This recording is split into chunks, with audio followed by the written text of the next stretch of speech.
नमस्कार मु त्रिलोचन आपण देखुं ओडिशा कम्युनिकेशन संघ माने गरीब चाषी परिवार मेधावी छात्र मानक मिल छात्र पुरस्कार किपरि पाइबे। छात्र पुरस्कार आज भिडियो रे आपण संपूर्ण विवरणी पाई परिबे।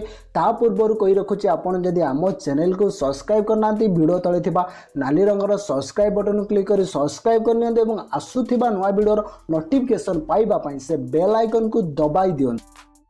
संवाद आम ओडिशा चैरिटेबल ट्रस्ट पक्षर छात्र छात्री मानक पई वृत्ति योजना घोषणा करा जायछि। श्रीजुक्त सौम्यरंजन पट्टनायक जे कि सांसद हेबा पर निजर वेतन को चाषी घरर मेधावी छात्र मानक वृत्ति हिसाब रे प्रदान करिया पई शपथ ग्रहण करिसेंति।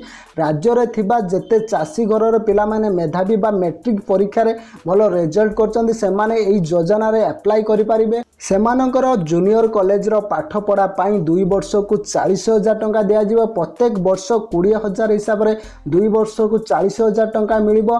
सांग माने प्रत्येक जिल्ला रो जणे जणे को मिलिबो एई योजना रे राशि एवं जो माने कि चाषी घरर पिला आइतिबे एवं भलो रिजल्ट करितिबे सेमान को आइडेंटिफाई करा जिवो, सेमान को एई वृत्ति मिलिबो। तो एथि पई से ऑफिशियली गोटे विज्ञापन प्रकाश करबा पई जाउछि। सेतबेले आपण केमति अप्लाई करिवे मु आपन को निश्चित सूचना देबी।